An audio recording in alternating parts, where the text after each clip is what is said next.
Madame, Monsieur, bonsoir. Et au nom de toutes les équipes Média TV, je vous souhaite à toutes et à tous Aïd Moubarak Saïd. Nous consacrons cette émission à cette fête religieuse que le monde musulman célèbre de par les quatre coins de la planète. L'Aïd est fêté cette année, toutefois dans une conjoncture spéciale marquée par une inflation inédite. Cette année, de nombreux foyers marocains ne pourront malheureusement pas le fêter en raison de la dégradation de leur pouvoir d'achat.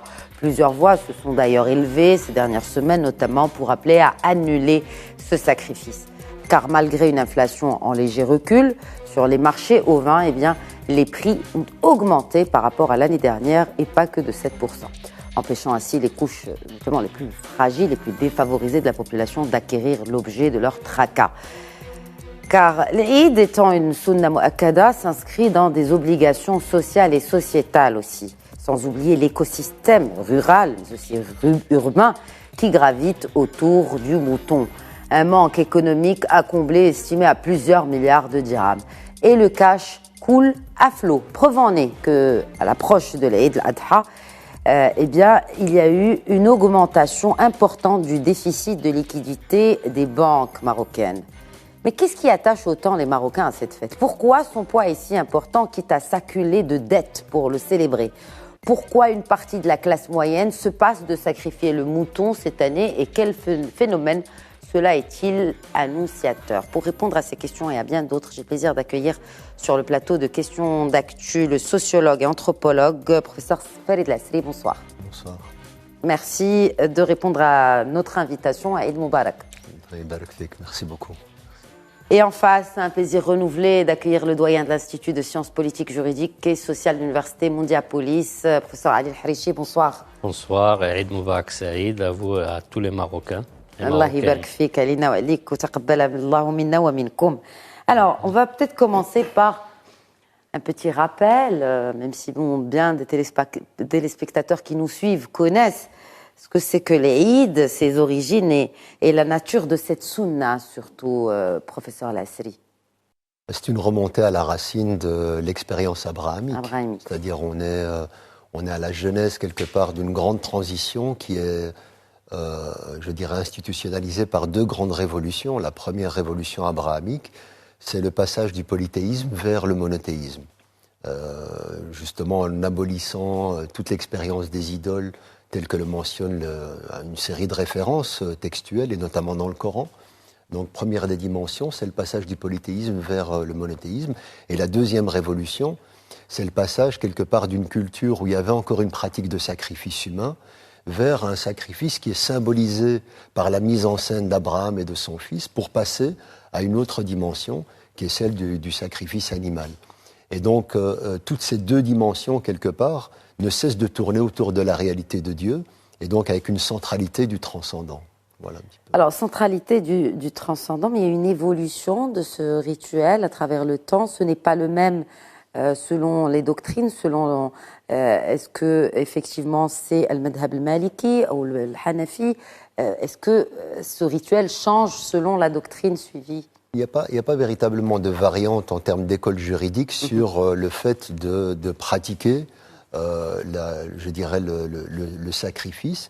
Il y a une sorte de consensus, et vous l'avez mentionné dans votre introduction, en tant que sunna mu'akkada. Donc c'est une pratique qui a connu une survivance importante. Qu'est-ce que veut dire le mu'akkada dans le sunna? Est-ce que mu'akkada c'est qu'on insiste dessus, ou mu'akkada c'est qu'elle est vérifiée? Elle est non seulement vérifiée, mais elle est surtout marquée par une régularité.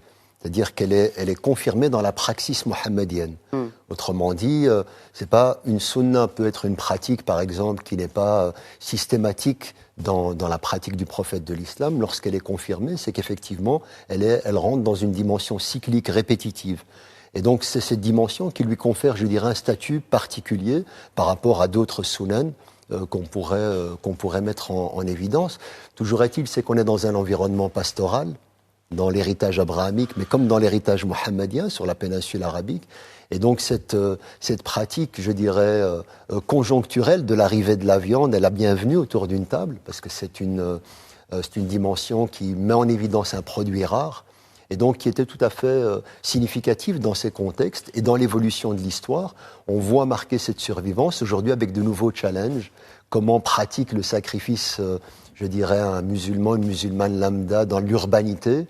C'est un immense challenge. La deuxième des dimensions, sur la question évidemment de la possibilité d'accès. Vous l'avez également dit en introduction, sur la question des prix, sur la question du comment faire, parce qu'il ne s'agit pas simplement de juguler un animal.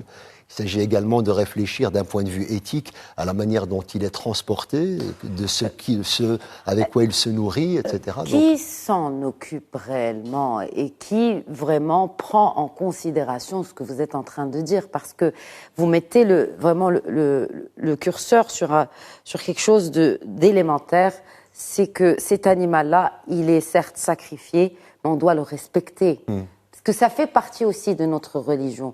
Or, quand on voit...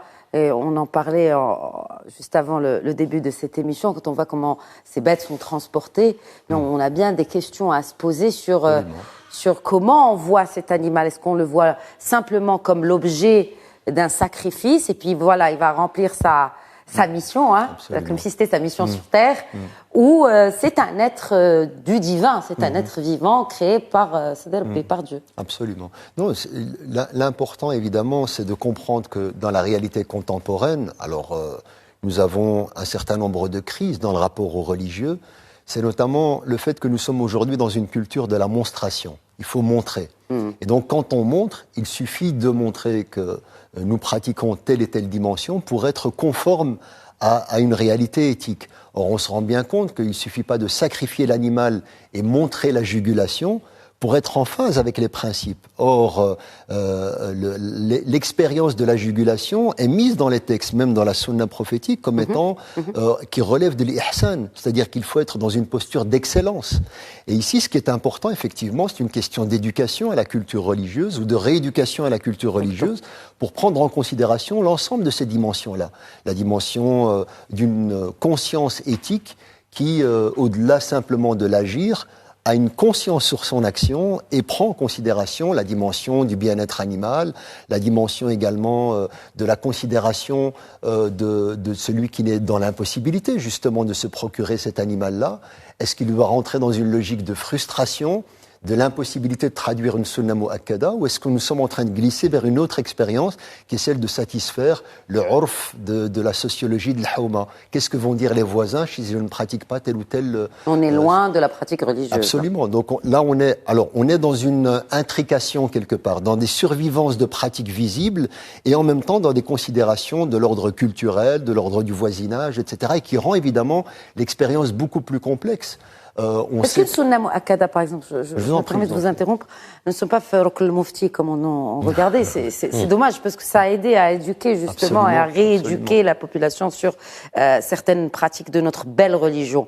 Mais quand on dit sunna mu'akkada et qu'on voit que les gens s'endettent, il y a des crédits à la consommation qui sont dédiés et c'est affiché sur des 4x3 avec la tête du mouton et qu'on rembourse sur une année. Oui, absolument. Où est la pratique religieuse et islamique là-dedans?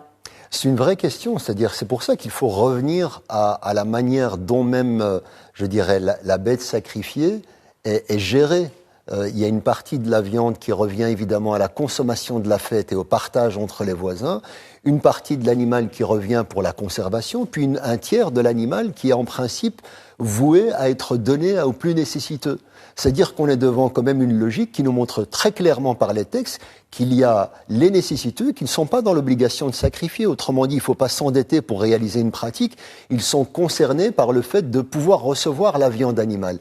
Et c'est ça qui, à mon sens, élargit la dimension de la fête. Or, aujourd'hui, on est dans des logiques évidemment parfois de concurrence, de surendettement par des dimensions qui ne sont pas effectivement, qui ne reposent pas en tout cas sur une éthique religieuse, mais sur une éthique de la considération du regard de l'autre. Et de la consommation. Et de la consommation, certainement, effectivement. Exact, parce que en gros, aujourd'hui, on s'endette pour acheter un bijou, partir en voyage à une destination que l'on ne peut pas se permettre avec un capital dont nous disposons, et on s'endette aussi, selon les CSP, pour acheter un mouton. Mais la question qui se pose, et j'aimerais bien vous la poser vous en tant qu'économiste aussi, professeur El-Harechi, cette année, on sent que la classe moyenne répond différemment à cette nécessité d'observer l'Aïd.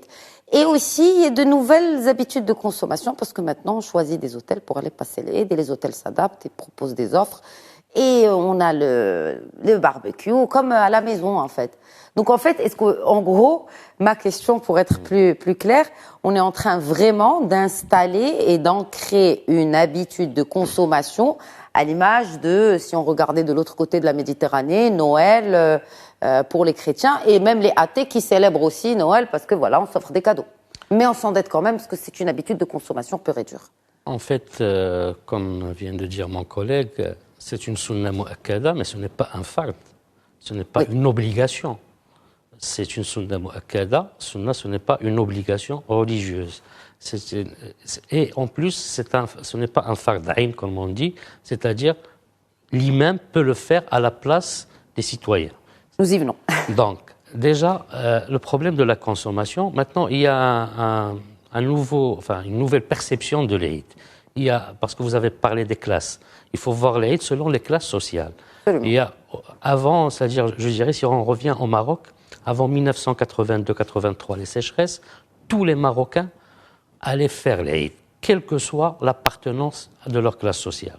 D'un point de vue, d'abord, on était une société conservatrice, nous le sommes toujours, mais avec la sécheresse de 1983, c'était une décision de Feu Hassan II qui avait dit, bon, cette année-là, c'est le roi, c'est-à-dire le chef de l'État, l'imam, le grand imam, qui va le faire à la place... Le commandant des croyants aussi. Voilà, le commandant du croyant, c'est qui est le grand imam donc, dans la jurisprudence, dans le droit public musulman, qui va le faire à la place des musulmans donc, et des citoyens.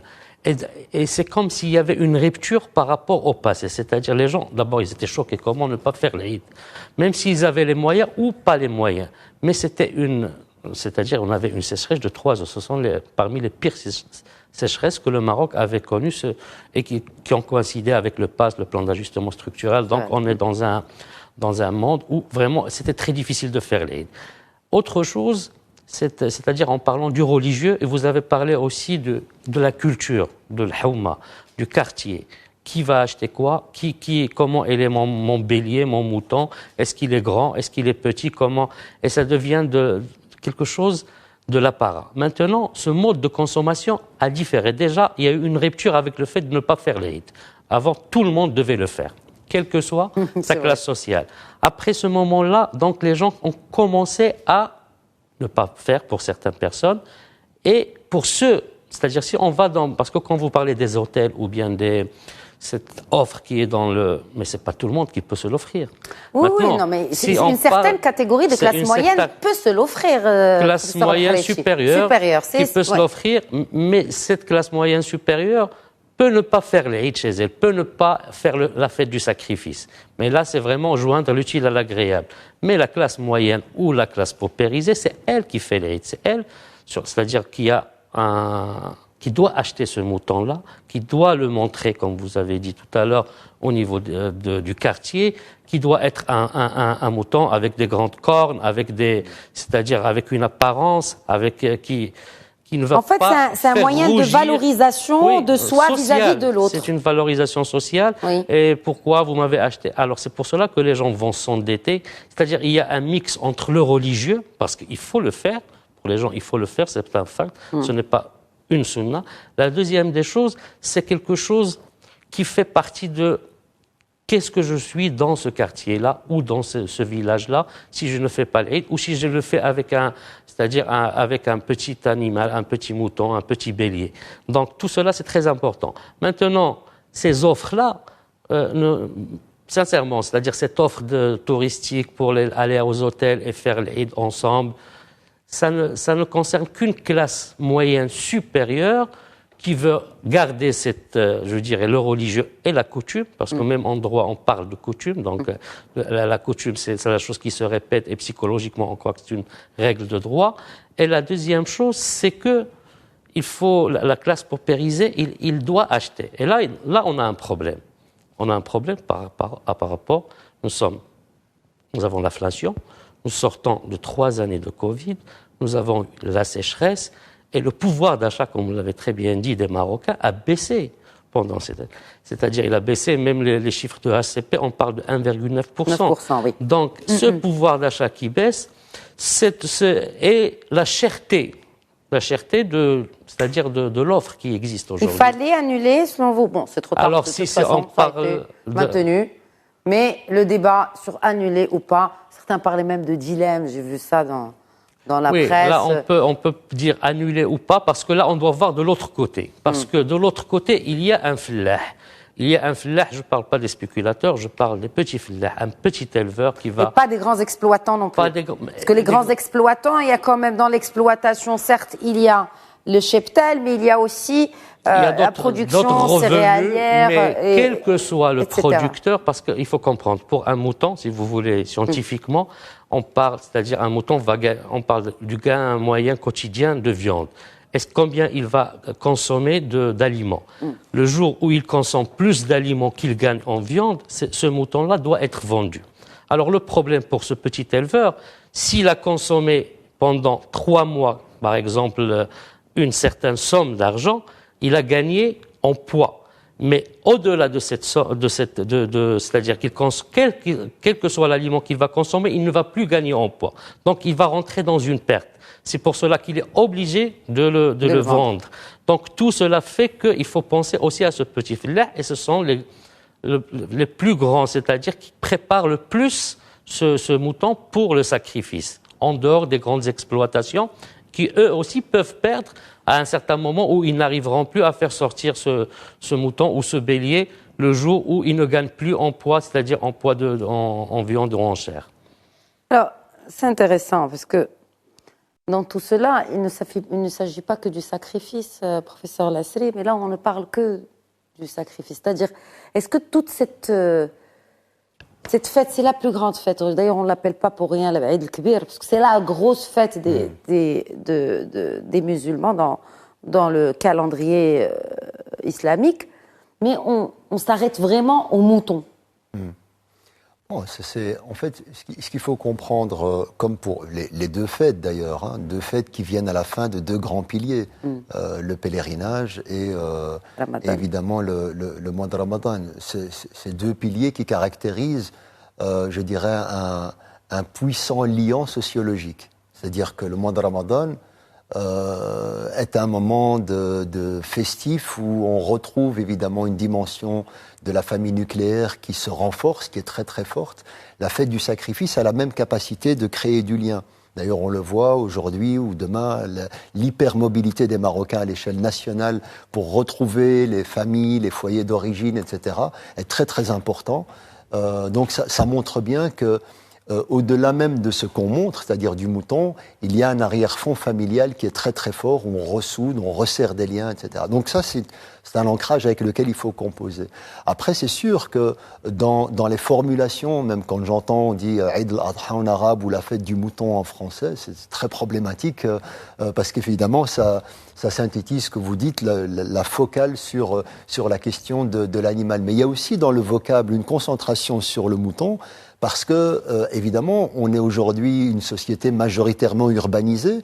On n'a plus l'habitude du rapport avec l'animal que celui du fellah ou les personnes qui vivent dans les campagnes. Donc, c'est tellement exceptionnel d'accueillir dans un 3 pièces, 6e étage, en plein cœur d'un centre-ville, un mouton, que c'est très particulier. Donc, totalement, oui. Et donc, pour créer cette dimension-là, évidemment que ça surreprésente la question de l'animalité.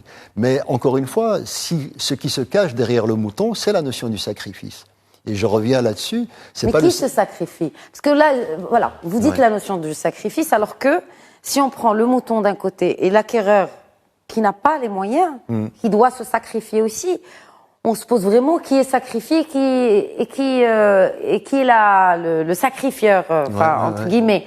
Donc en gros, c'est comme si on échangeait les rôles entre effectivement l'objet du sacrifice et celui qui le sacrifie.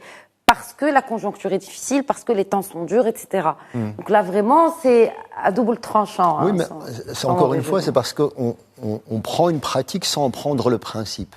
Le principe est clair. C'est-à-dire que même en cas de fard, par exemple, pour le cas du pèlerinage à la Mecque, donc pour un certain nombre de pratiques, il y a la levée de la contrainte, raf al-haraj, pour celui qui est dans l'impossibilité. Donc, et celui qui est dans l'impossibilité a un droit d'avoir, celui qui a eu la possibilité de sacrifier, il a droit à un tiers de l'animal sacrifié qui peut lui revenir de droit. Exact. Et donc il y a une question de redistribution ici qui est importante, qui va permettre, à mon sens, si on revient à la question du principe, à lever une pression qui est terrible pour les gens. D'un point de vue familial, je dirais, on peut comprendre un père de famille, 3 enfants, son épouse, ça sent le mouton partout sauf chez lui. Évidemment qu'à un moment donné, il veut se sacrifier, se saigner. Pour lui, même s'il part pas en vacances, c'est important de vivre ces moments de fête. Et il dit, même Kench, pour moi, je peux faire tout. C'est une question de sacrifice pour la famille, pour le sens de la fête. Et donc, sinon, il n'y a pas de fête. Ça en perd pas son sens, justement. Alors, ça en perd son sens d'un point de vue mystico-religieux, mais ça n'en perd pas son sens d'un point de vue sociologique et du urf, et des coutumes et des cultures. Donc, il y a là c'est ça, je dirais, la tension qui se joue. Et donc, à mon sens, il faut retrouver quelque part, encore une fois, dans le cadre d'une éducation religieuse, une réappropriation, notamment du résultat, mais de l'enveloppe qui contient ce résultat. C'est-à-dire la question du mouton, mais tout ce qui vient avec. L'excellence dans le transport, dans la nourriture, dans la jugulation, mais également dans la capacité ou pas de pouvoir le faire. Et ça, quelque part, il y a ces grands moments de rassemblement qui mettent une pression terrible. On n'arrête pas de dire le mois de Ramadan est le mois de l'abstinence, de la méditation, mais ici, c'est aussi, on le sait, à quel point, d'un point de vue économique, est le mois de la surconsommation. La surconsommation. Et donc, là, on est devant aussi un paradoxe très, très important d'une réflexion ou d'une tension entre les praxis et les principes. Est-ce que c'est nouveau ? Pardon ? Est-ce que c'est nouveau dans l'histoire de... C'est peut-être nouveau dans les formes. Vous parliez tout à l'heure des hôtels qui sont réservés, etc. Il y a des nouvelles pratiques. C'est-à-dire qu'il faut comprendre que le principe religieux ou même des pratiques religieuses n'existent pas comme ça en apesanteur. Elles sont ancrées dans des réalités culturelles et elles sont évolutives. Elles évoluent, c'est le urf qui se transforme. Exact. Et donc la manière dont on peut construire des cultures qui développent quelque part une perception du religieux, ça c'est mouvant. Le principe reste le même. Mais il y a évidemment tout un héritage civilisationnel, de cultures très différentes. Vous allez dans l'Afrique subsaharienne ou dans les pays du Moyen-Orient, on a déjà des urfs et des praxis totalement différentes. Et donc ça c'est un élément aussi à prendre en considération, cette dimension du caractère fluide, mouvant d'un urf qui ne cesse de s'adapter quelque part à des réalités, je dirais, religieuses. Alors, il y a des réalités religieuses, il y a l'autre réalité, et vous l'avez évoqué tout à l'heure, professeur Al-Harechi, il n'y a pas eu de sacrifice au Maroc 3 fois, enfin dans l'histoire moderne. 1963, 1981, 1996. Et ma question est la suivante. Est-ce que cette année, en 2023, tous les ingrédients étaient rassemblés, réunis, pour qu'on ne fasse pas le sacrifice? Et si oui, comment pallier à ce manque du monde rural, mais pas que, parce qu'il y a tout un écosystème. Il y a l'éleveur, les revendeurs, les transporteurs, etc. Les bouchers, absolument. En fait, le fait de ne pas sacrifier, ça doit être un choix, à mon sens, un choix. Et puis le rite, du point de vue religieux, comme vous avez bien dit, maintenant il y a une évolution, une adaptation. Les gens, pour eux, et même s'ils voyagent dans un hôtel, pour eux, ils ont fait l'Eid parce qu'il y a des béliers qui vont être sacrifiés. Mais ça sera sans le casse-tête de tout nettoyer, etc. On va le faire pour nous. Surtout les femmes, parce qu'on connaît leur rôle central dans cette fête. Exactement. La deuxième des choses, c'est que quand vous parlez c'est une dialectique en fait. Parce que quand on parle de l'éleveur, il faut penser à cet éleveur qui est au Moyen Atlas, à ce petit éleveur qui est à Chaouia ou bien qui est à Saïs. Il faut penser à ces gens-là qui ont, c'est-à-dire c'est la seule source qui est sûre où ils peuvent gagner de l'argent. Plus ou moins, ils peuvent gagner et ils l'ont préparé pendant un certain moment, c'est-à-dire au moins, il y a ceux qui le préparent au moins pendant 6 mois et 7 mois, qui n'ont pas les moyens, c'est-à-dire avec un engraissement qui va d'une manière très douce. Il y a ceux qui ont les moyens qui vont le faire en 3 mois, c'est-à-dire ils vont faire un engraissement beaucoup plus fort, c'est-à-dire en ce qu'on appelle en intensif. Donc ces deux variables sont très importantes. Si on annule l'Eid, qu'est-ce qu'on va faire avec cette viande? Parce que ce mouton qui est préparé ne peut plus gagner, comme j'ai dit tout à l'heure, en poids, c'est-à-dire ne peut plus avancer. Et tout ce qui va, s'il reste, c'est de la perte pour cette personne-là. Et il ne va pas le vendre, c'est-à-dire il va le vendre au prix normal. Donc là, c'est une question qui se posait. Soit il fallait la lancer 6 mois à l'avance ou 7 mois, comme ça les gens ne vont pas investir dans la préparation, dans cet élevage intensif, mais qu'est-ce qu'ils pouvaient faire? Parce qu'avec une année de sécheresse aussi, et l'année dernière et cette année qui n'était pas sûre, heureusement qu'il y a eu de la pluie, c'était l'un des moyens où ils pouvaient gagner de l'argent pour revenir, c'est-à-dire l'année agricole, il commence en septembre, et c'est-à-dire que ce sont des rentrées qui permettent à ce petit, parce que quand on dit éleveur, il est aussi agriculteur, à acheter des semences, à faire autre chose, c'est-à-dire à avoir des revenus plus ou moins sûrs. Maintenant, c'est un paradoxe. C'est une question qui se pose et on sait que quand même on prépare 6 à 7 millions de têtes pour cette occasion. Ça n'est pas rien. On en importe même. Oui, on en a importé 200 000 ou 300 000, je pense. Mais 6 millions de têtes, il faut imaginer combien de familles d'éleveurs sont derrière ce petit butin qu'ils vont gagner. Enfin, cette rentrée qui va assurer beaucoup de choses. Donc la question qui se pose, qu'est-ce qu'il fallait faire? Je vous dirais sincèrement, personne n'a la réponse. Parce qu'il faut prendre Parce que bon, il y en a ceux qui ont dit, oui, ils auraient pu quand même aider les classes défavorisées. Parce que. Oui, attendez, le mouton le moins cher, je crois, cette année, il était autour de 2000 dirhams. 2000, on n'a pas de mouton. On n'a pas de mouton à 2000. Sincèrement, il faut pas. Quand on voit les prix. Quelques chiffres ont parlé de 2000, mais déjà, le taux d'inflation de 7% ne s'applique pas sur le prix du mouton. On peut poser une question. Pourquoi les gens ne sacrifient pas une femelle? Et ça, c'est la sociologie. Ce n'est pas interdit en islam de sacrifier une femelle. Mais les gens sacrifient les femelles. Oui, et c'est moins cher. Mais les gens préfèrent sacrifier des mâles. Ça, c'est sociétal et social. Ça n'a rien à voir avec leur religion. Bien sûr, parce que je peux vous dire que même la viande du mâle, chez nous, quel que soit en dehors de l'Eid, elle est préférée à la viande de la femelle. Ouais. Alors qu'il y a d'autres sociétés dans contrées de la terre qui préfèrent la viande de la femelle. Et il est beaucoup plus tendre. Bon, il y a parfois les hormones, c'est là où il y a une certaine... Mais nous, parce qu'on a un esprit qui pense que le mâle, il est toujours supérieur. Non, je vous parle sincèrement, on a travaillé sur ça. Et que le sardi, c'est le top du mâle supérieur. Au Maroc, on a 5 races, 5 races de moutons. Et ça reste l'une des races c'est-à-dire de chair, qui donne plus de viande que d'autres races comme le domaine, donc qui sont plus prolifiques. La question qu'on se pose, c'est-à-dire dans ce rite social, en dehors de ce qui est religieux, bien sûr, on ne veut pas sacrifier la femelle. Est-ce qu'on ne peut pas sacrifier, je ne sais pas, un coq dans le sacrifice? Bien sûr qu'on peut le sacrifier. Il y a eu une fatwa. Des fatwas, même si on revient à des temps reculés où, si les gens veulent faire réellement le sacrifice, n'ont pas les moyens, ils peuvent sacrifier, c'est-à-dire un animal. Parce que c'est quoi le sacrifice? Vous avez parlé tout à l'heure c'est-à-dire d'Abraham qui allait sacrifier son fils, mais Dieu lui a envoyé donc ce mouton pour le sacrifier. Et parce que le sacrifice se faisait chez les humains, et le sacrifice, c'est-à-dire les autels, c'était quelque chose qui existait partout, dans toutes les civilisations, même polythéistes.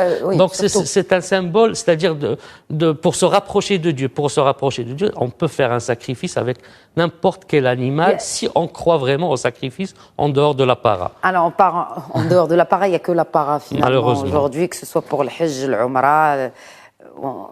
Soyons honnêtes, voilà, aujourd'hui, et c'est malheureux parce que ça en perd, et c'est pour ça que je dis, est-ce que ça garde son sens? Et ça en perd vraiment l'essence de ces pratiques religieuses, de notre belle religion qu'est l'islam. Vous avez parlé de cette fatwa. Il y a ce professeur de jurisprudence égyptien qui a appelé la semaine dernière à autoriser le sacrifice d'oiseaux au lieu de bétail pour Eid al-Adha. Ça me rappelle, en préparant cette émission, j'ai vu cette caricature qui remonte de Darqawi, qui remonte aux années 90, il me semble. Et c'est le monsieur qui, voilà, pour l'apparat, c'est un coq, mais avec la tête du mouton. Et c'est que le plus important, c'est qu'on ait la tête du mouton avec les cornes qui font le tour, parce que c'est synonyme d'un mouton qui coûte cher. En tout cas, un mot d'abord sur cette fatwa égyptienne, que à cause de la situation économique difficile que connaît le pays, donc l'Égypte, et ils ne sont pas les seuls à subir les effets de l'inflation, eh bien, le sacrifice d'un oiseau, donc un coq, par exemple, ou une poule, hein, pas de discrimination de genre. Même dans les temps reculés, je pense qu'il y a eu de la jurisprudence musulmane par rapport à ça. Oui, et puis ça a provoqué un tollé. Il y a même eu des réactions ici au Maroc. Professeur Sreli, un mot. Je ne vais pas rentrer dans le menu de la fatwa. Je pense que... Non, mais est-ce que le sacrifice d'oiseau non, jaïz? Moi, je ne vais pas prononcer de fatwa, mais ce que je veux dire par là, c'est que ça montre évidemment le cœur de la problématique. On est dans une civilisation de l'image. Et donc, encore une fois, on est dans une logique de monstration. Qu'est-ce qu'on veut montrer ? La contrainte, en termes de moyens ou de pouvoir accéder à tel ou tel animal, est clairement, je dirais, cadré sur le fait, est-ce que j'ai la possibilité ou pas ? Si je n'ai pas la possibilité, la contrainte est levée. On le fait pas. Pourquoi rentrer dans une sorte de concurrence par le bas, en disant, de toute façon, je vais faire survivre la pratique en sacrifiant à minima. Est-ce que dans la pratique, excusez-moi, je vous interromps encore une fois, je suis très curieuse par rapport à ce sujet, et j'imagine que nos téléspectateurs aussi, mais par exemple, quand on prend, parce que vous avez parlé de l'origine du sacrifice qui remonte au temps d'Abraham, donc pour les religions monothéistes, sémiques d'ailleurs, l'islam, mais tout comme le judaïsme, mais dans le judaïsme, il n'y a pas de sacrifice du mouton, mais on sacrifie un coq. Alors, il y a effectivement... Dans la tradition hébraïque. Il y a, de toute façon, ce qui est important à retenir, au-delà même de la catégorie de l'animal, encore une fois, c'est la notion du sacrifice. À quoi renvoie la question du sacrifice ? Très bonne question. Donc, c'est pas tant de juguler un animal, c'est l'intentionnalité qu'il y a derrière le fait de juguler symboliquement un animal pour faire glisser le passage où on sacrifiait des bêtes et des humains pour les idoles. D'accord ? Donc, pour une telle statue, on va sacrifier tel animal. Et il y a aussi une logique de monstration. Ma divinité est plus importante. La preuve, je lui donne 100 têtes de chameau. Et donc, par rapport à cette dimension, c'est une translation hyper importante pour montrer qu'on va la symboliser avec la notion des bismillah. C'est ça, on commence tout avec bismillah. C'est là l'expérience abrahamique. Tout est voué à Dieu. Et donc ici, c'est simplement cette transition. On va passer de l'humain à l'animal et de l'animal exclusivement voué à Dieu. Après, peu importe ce qu'il y a dans l'assiette.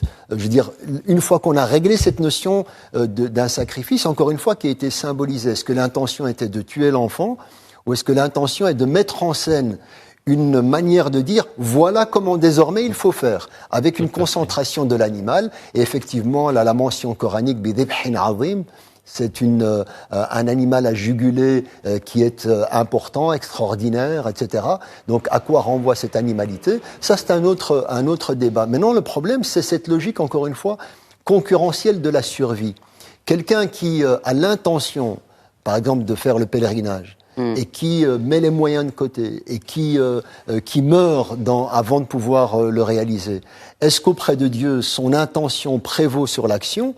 C'est une vraie question, fondamentale. Mais est-ce que quelqu'un peut y répondre à cette question ? Oui, absolument. Donc la charge de l'intentionnalité avec la volonté d'y aller est considérée comme étant un acte accompli. C'est-à-dire parce que ici, ce qui est important, c'est pas tant l'acte, c'est la valeur et l'intentionnalité et la charge qu'il y a derrière. Quelqu'un qui n'a pas les moyens, qui veut absolument sacrifier, et puis qui se met face à l'évidence, parce qu'à un moment donné, il y a aussi une question d'humilité et de reconnaissance de ses moyens. Allah ghalib.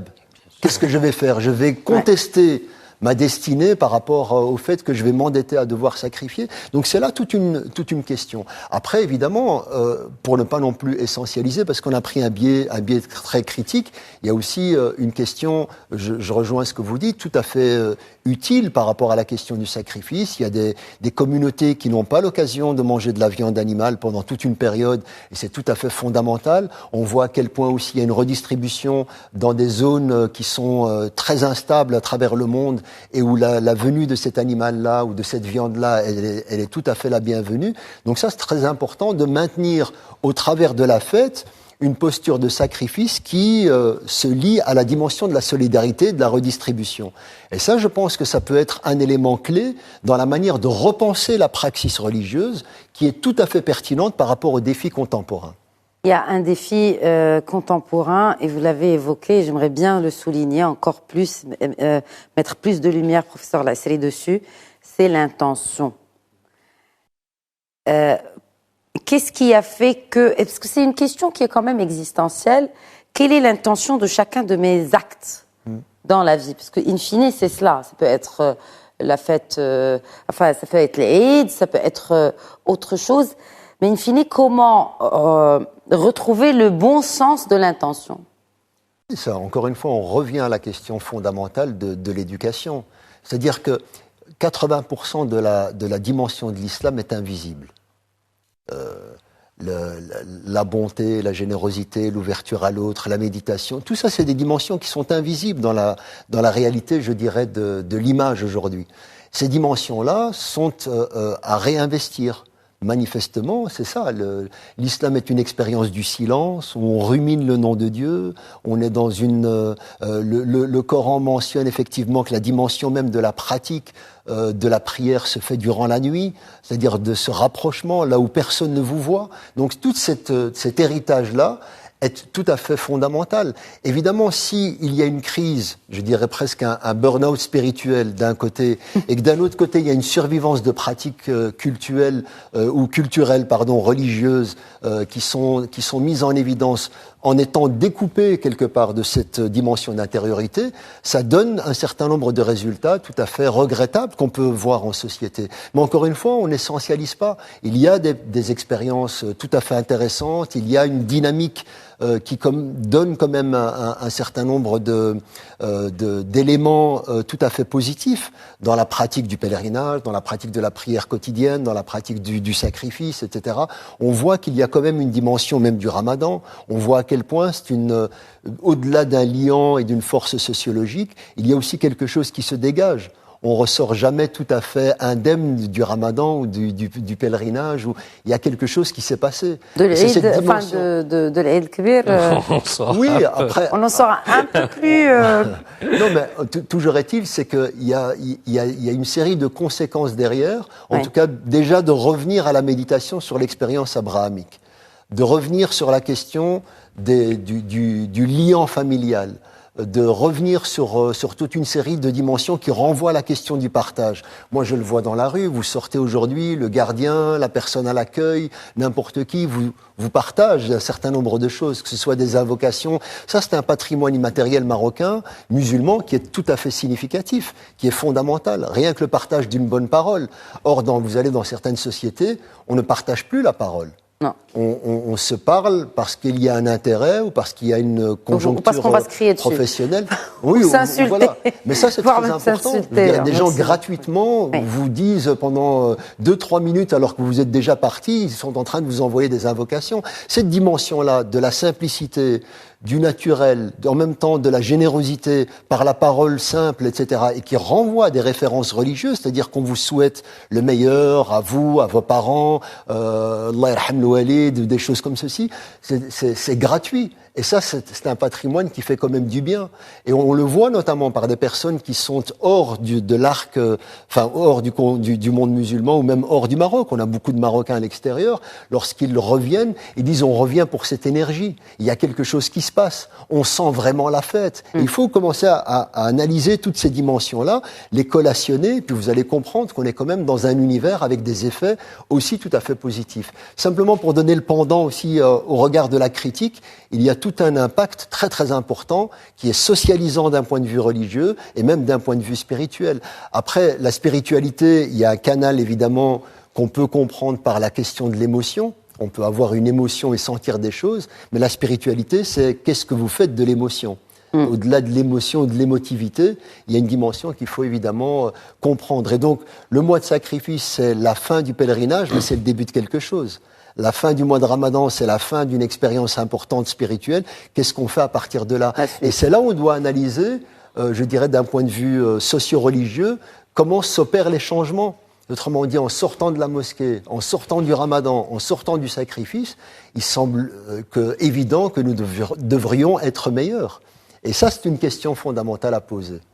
Alors, nous devrions être meilleurs, mais pour ceux qui sont vraiment saignés, pour reprendre votre terme, pour pouvoir observer ce rituel par conformisme social ou autre, ou cette envie de revanche aussi sociétale, professeur Al-Harichi, mais quid de l'après l'Aïd?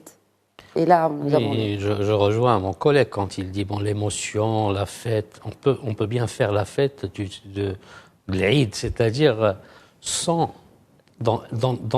être dans cet après-là, cet après-là où les gens vont s'endetter pour 12 mois, c'est-à-dire, on en a parlé tout à l'heure, pour une année, crédit mouton pour une année, c'est-à-dire, et l'année prochaine, ils doivent faire un autre crédit. Bah oui. Et il faut, parce que dans la religion, il y a quelque chose de très important, et même dans la sunna, il faut être pragmatique. Dans l'islam, il faut un peu de pragmatisme. Parce que la fête du sacrifice, c'est pour cela que le grand imam peut le faire à la place de la Ummah, quand ils n'ont pas les moyens. C'est très important. Quand il y a une crise, ça c'est très important. Il faut avoir du pragmatisme. L'émotion, c'est bien.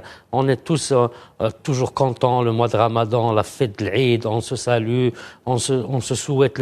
Mais qu'en est-il de cette personne-là qui était obligée de vendre sa télé ou de vendre un meuble ou de s'endetter? Et même avec ce qu'il arrive, tout à l'heure je demandais à une personne, il m'a dit que le marché, j'ai vu moi-même que le marché il est très, très cher cette année. C'est-à-dire un mouton, ça coûte trop cher par rapport à, ça dépasse, on a vu même dans les réseaux sociaux, ça dépasse le SMIC. Ça dépasse le SMIC, un mouton, ça dépasse le salaire d'une famille. Il faut prendre les choses avec le pragmatisme. Est-ce que vous pensez qu'avec ce pragmatisme-là, c'est une décision politique qui aurait dû être prise pour ne pas peut-être porter préjudice à ces producteurs, à ces éleveurs, et en même temps porter de l'aide finalement à ces familles nécessiteuses qui n'ont pas les moyens d'acheter une bête à 2500 dirhams ou 3000 dirhams. Est-ce qu'il ne fallait pas peut-être aussi réguler le marché? Ça, c'est très important. Réguler le marché. Parce que quand on va acheter la viande, c'est-à-dire au détail, il est régulé le prix. Est-ce qu'il ne fallait pas réguler le marché? Est-ce qu'il fallait pas... C'est-à-dire parce que là, on est dans la surenchère. Je viens, s'il y a plus d'offres, s'il y a plus de demandes, quelque chose que je peux vendre à 2000, je peux demander 5000.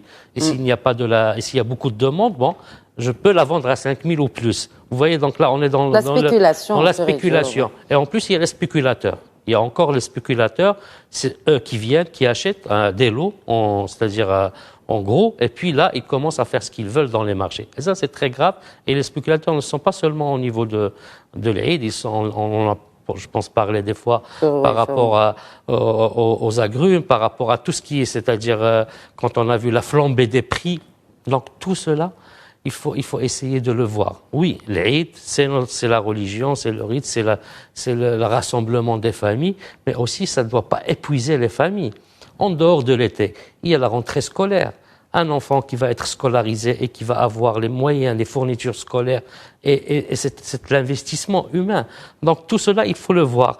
Quand on a une famille qui a 3 ou 4 enfants, et s'il fait, c'est-à-dire il s'endette, comment il va faire au moment, c'est-à-dire le père de la famille? Mais c'est là où se situe par ordre d'importance l'Eid et les fournitures scolaires qui arrivent dans 2 mois ou dans 3 mois. Je reviens au rite abrahamique. Donc il voulait sacrifier son enfant, mais Dieu lui a offert un bélier. Donc il vaut mieux retourner la chose et cet enfant-là investir l'investissement humain. C'est cet enfant-là qui doit être à l'école, qui doit avoir les fournitures nécessaires. Et puis pour l'Aïd, on peut trouver d'autres formules parce qu'il y a autre chose. Il faut parler. Et comment on sacrifie? Vous avez parlé des valeurs, de l'éthique. Est-ce que vraiment ce sont toujours des bouchées qui tournent?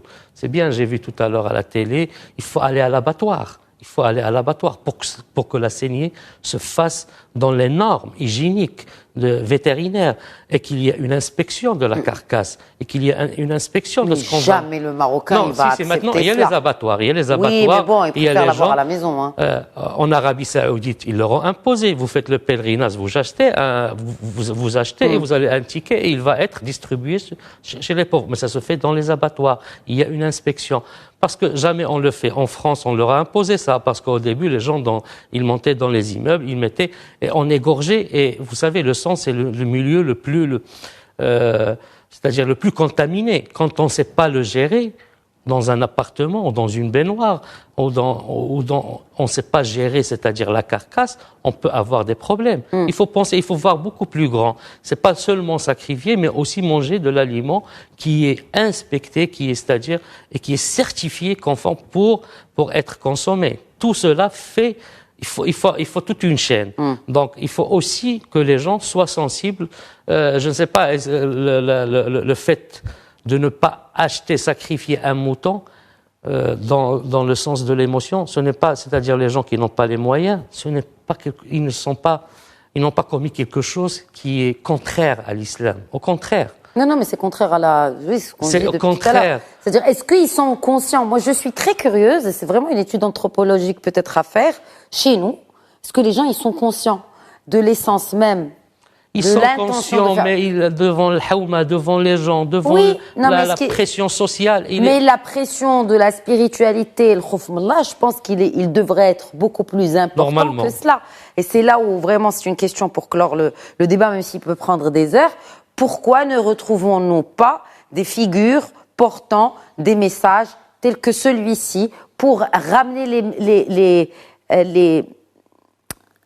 ramener à la raison une partie de la population, qui, excusez le terme, comprend les choses à l'envers. Et que, finalement, cette pression de la société devient, chez nous, plus importante que le devoir envers le divin. Je finirai avec vous, professeur Leslie. Je pense que pour être audible auprès des populations, il faut effectivement dresser des constats comme nous l'avons fait. En même temps, il ne faut pas que les alternatives que nous proposions soient entendues comme étant un sacrifice de la fête. Oui. C'est-à-dire passant à autre chose. Non. Et donc ça, c'est très important, parce que sinon, on va avoir évidemment des résistances, et des résistances qui sont légitimes. De dire, mais qu'est-ce que vous voulez au fond? Est-ce qu'on passe d'une priorité à une autre, par bon sens ou par pragmatisme? C'est très important. Mais en même temps, quel type d'alternative? Je pense qu'ils seront très audibles au fait d'entendre qu'il faudrait une régulation, qu'il faudrait une dimension éthique, qu'il faudrait suivre la manière dont les animaux sont abattus, etc. Il faudrait lever la contrainte pour des personnes qui sont nécessiteuses et qui n'ont pas l'obligation de le faire, etc. Donc c'est une réflexion qui est dans l'accompagnement d'une pratique, c'est-à-dire qu'il la légitime en tant que principe, parce que c'est un droit en tant que personne qui vit son expérience religieuse de le traduire. Et ici, simplement, les remarques, c'est dans comment améliorer cette dimension. Et là, je reviens encore une fois sur la question, mais c'est très simple, en fait. À quoi sert la religion? Commençons par ça. Il y a ce qu'on appelle maqasid sharia, les finalités de la sharia. Et puis, il y a également ce qu'on appelle maqasid al-maqasid, la finalité des finalités. C'est l'accès à sa'ada, c'est l'accès au bien-être, au bonheur. Et donc, est-ce que oui ou non, aujourd'hui, certains qui peuvent vivre des expériences religieuses comme étant une forme de pression ou de contrainte? Rien que cette dimension, et non pas de réalisation de bien-être. Cette dimension-là doit être prise en considération, c'est-à-dire qu'on est en train de travestir le sens même du religieux. On n'incarne pas une pratique religieuse pour se faire violence, mais pour parvenir quelque part à un état de réalisation de bonheur immédiat. C'est pas que dans l'au-delà. Dunya hasana ou fil akhirati hasana. Ici et dans l'au-delà. Dans l'éphémère et dans le... Exactement. Dans l'instant, il y a cette possibilité de pouvoir traduire évidemment une réalisation qui est au service du bien-être animal, mais qui est aussi au service du bien-être d'une pratique religieuse qui est assainie, mieux compris d'un point de vue principiel, et aussi accompagnée à partir d'infrastructures qui sont mises à disposition pour faciliter la vie de tout un chacun. Oui, mais il faut accompagner aussi pour éduquer la vie de tout un chacun, en commençant par les jeunes générations. Pourquoi nous n'avons pas des voix aujourd'hui au Maroc qui se distinguent? Alors, je ne sais pas, moi je ne serais pas aussi catégorique. Je pense qu'il y a effectivement des voies, il y a une dimension, mais il y a aussi une prise de conscience d'une tension. C'est-à-dire ceux qui vont à un moment donné défendre une pratique et ceux qui disent qu'il faut passer à autre chose. Cette approche binaire... C'est dans l'absolu. Oui, même pour ce débat. Sans être binaire, c'est vraiment dans l'absolu et pour défendre vraiment ces valeurs que vous venez d'énumérer tout au long de cette émission, professeur Lasri, et dont nous détachons en restant vraiment, et là je parle des prêcheurs qu'on retrouve sur les réseaux sociaux et qui sont très regardés notamment par la jeunesse et qui se limitent aux mêmes sujets et qui rabâchent les mêmes sujets, la femme doit rester à la maison et que... Enfin, je veux dire, il y a des choses beaucoup plus essentielles. Pourquoi on ne met pas en avant ces gens qui prêchent ces choses essentielles relatives à notre religion? C'est pas propre que moi j'entends, par exemple, il y a des acteurs auprès d'institutions religieuses officielles ici qui sont très importants à entendre. Et qui disent un certain nombre de choses. Maintenant, comment est-ce que ça percole dans la réalité? Effectivement, c'est qu'aujourd'hui, il y a une logique d'immatérialisation de la voie religieuse. Exact. Il y a beaucoup de choses qui se passent sur les réseaux sociaux. Et là, il y a une vraie réflexion à gérer cette cacophonie. Absolument. Et mesurer aussi l'impact de ces discours, parfois littéralistes, parfois simplistes, sur les postures et les praxis. Et donc, c'est simplement aussi pouvoir mieux identifier les acteurs, mieux orienter les publics, et en même temps, avoir aussi un discours, à mon sens, je ne vais pas dire de réconciliation, mais de conciliation entre les deux dimensions, et l'expérience religieuse, et en même temps aussi la question de l'exigence d'un point de vue sociologique, politique, économique sur toutes ces questions-là. Et sur toutes les classes socio-professionnelles, on ne parle pas que des classes socio-professionnelles moins, mais de toutes les classes socio-professionnelles, elles gagneraient à écouter justement davantage cette belle religion qu'est l'islam.